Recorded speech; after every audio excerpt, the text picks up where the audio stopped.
Ava never liked being noticed. In the crowded hallways of Crestview High, she was just a shadow, drifting silently with her eyes low and books clutched to her chest. Her classmates rarely heard her speak, and when they did, it was only a whisper. But Ava liked it that way. Quiet was safe. Invisible was safe. Until the day she wasn't. That morning had started like any other.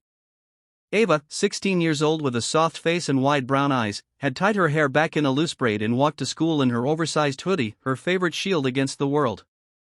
Her father, Jack Lawson, a former Navy SEAL and now SWAT team instructor, had kissed her forehead before heading off to train a new batch of recruits just a few blocks from the school. He never imagined how crucial that training session would be. The isolation. Ava's shyness wasn't just personality, it was armor. After her mother passed away 3 years ago in a car accident, her world folded inward.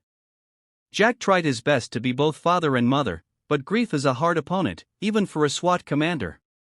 He saw her slip into silence and mistook it for healing. He didn't realize her silence was growing roots, deep, painful ones. And Crestview High was merciless to quiet kids.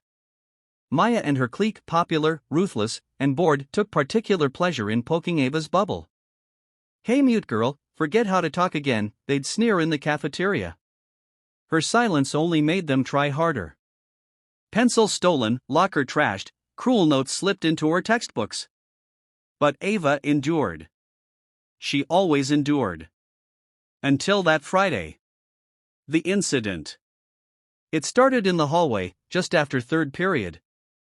Ava had just exited the library when Maya and 2 others flanked her.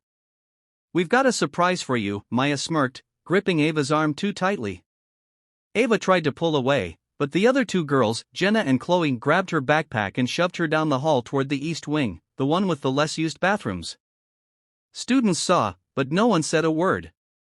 Inside the cold, echoing bathroom, the door slammed shut. The girls shoved Ava against the sink. "You think you're better than us? Walking around like some sad little angel?" Maya hissed. Ava's lips trembled. I didn't." A slap cut her off. Her cheek stung, and her eyes welled with tears. They didn't care what she said. They wanted to break her. They pulled her hoodie down, yanked at her braid, threw her bag in the toilet. Jenna raised her phone, ready to film, but before she could hit record, a loud crash echoed from the hallway. Then a voice, deep and sharp like a whip, "Police! Stay where you are." The girls froze. The intervention. What no one knew, what Ava didn't know, was that her father's SWAT unit had been conducting a live training simulation in the abandoned office complex next to the school. One of the officers had gone outside to test signal equipment when he saw the girls dragging Ava away. He called it in immediately. And Jack had already started running. The bathroom door burst open with such force it cracked the tile. In full gear, helmet off, Jack stood like a storm.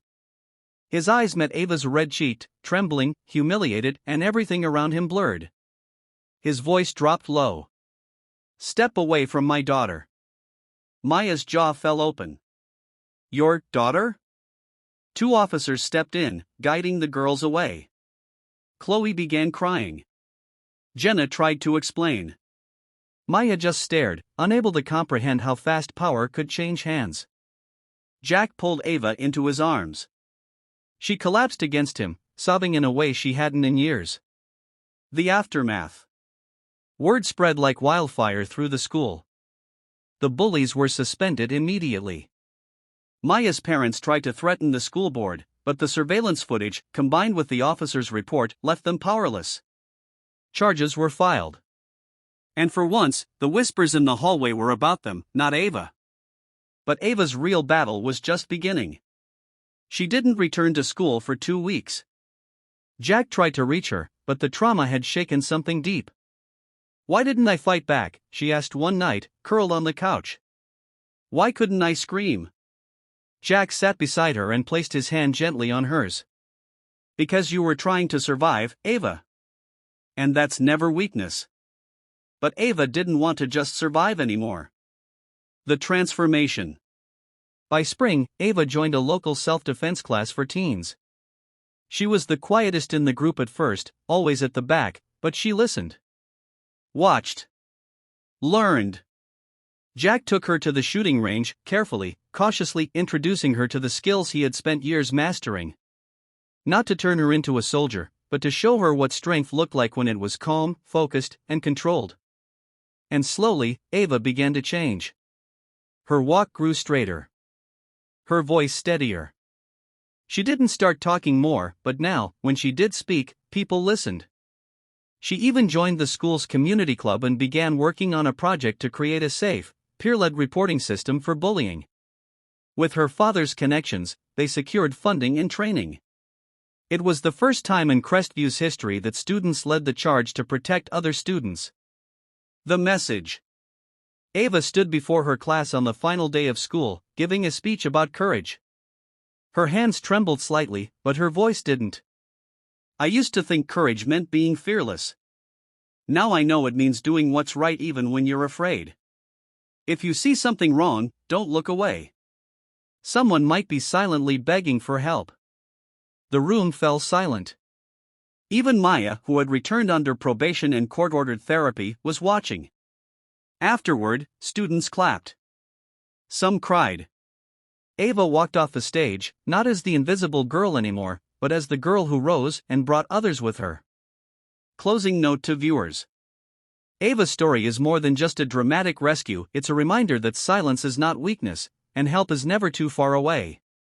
Whether you've been bullied, know someone who has, or just want to stand up for what's right, let Ava's courage inspire you. What would you have done if you were in that school? Speech Balloon, drop your thoughts in the comments. Red Heart, tell us how you would make a difference. Bell, and don't forget to like, share, and subscribe to our channel. Be kind always, because every act of kindness echoes louder than hate.